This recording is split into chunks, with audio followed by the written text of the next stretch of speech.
एक ना दोस्तों मैं बात कर रहा था, life of course is full of ups and downs, और हम सभी के लाइफ में कुछ ना कुछ चलता ही रहता है। दोस्तों, जो हमारा एक ट्रेडिशनल विजडम है ना कि किसी तरीके का कुछ बैकअप ऑफ मनी होना चाहिए ना,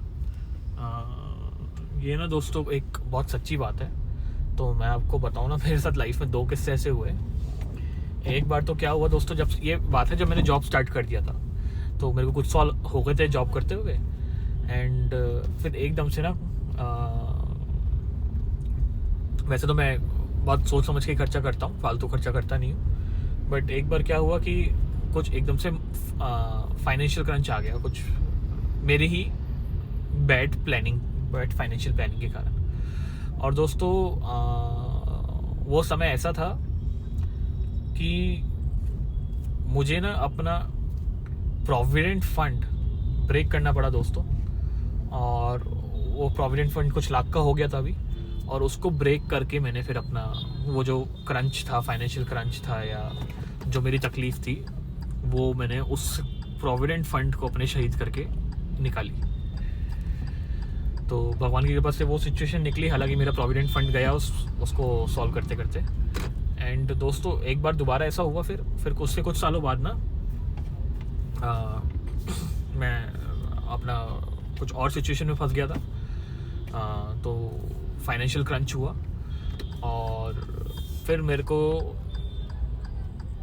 ऐसा हो गया था कि मुझे अभी 2-3 महीने निकालने थे, और बिल्कुल मेरे पास पैसे ख़त्म हो गए थे। तो मैंने ना दोस्तों अपना पूरा जो म्यूचुअल फंड था वो सारा विड्रॉ किया, वो नील हो गया। और उसके बाद मेरे को ना फिर जाके मेरा वो 2-3 महीने का फेज़ निकला। तो दोस्तों, कई बार क्या होता है, वो बात सच्ची होती है कि इस तरीके के जो फंड्स होते हैं ना हमारे, वही हमारा मुश्किल समय निकालते हैं। तो कोशिश करें आप इन अ गुड टाइम, जो मैं आपको मैसेज देना चाह रहा हूँ, जबकि मैंने कभी सोचा नहीं था कि ये दोनों मुझे लिक्विडेट करने पड़ेंगे। But make sure in a good time आप इन चीज़ों को लिक्विडेट ना करें just to reinvest it somewhere, वो ना करें। These are your emergency funds. तो किसी दिन जब कुछ भी ना चलेगा तो ये चलेंगे, तो ये उन दिनों के लिए रखें आप, और वो कभी अपना प्लान नहीं कर सकते। तो ये वो ईश्वर ना करे किसी के साथ हो, पर होता है तो होता है लाइफ में, तो उसमें हम एडवांस प्लानिंग तो नहीं कर सकते।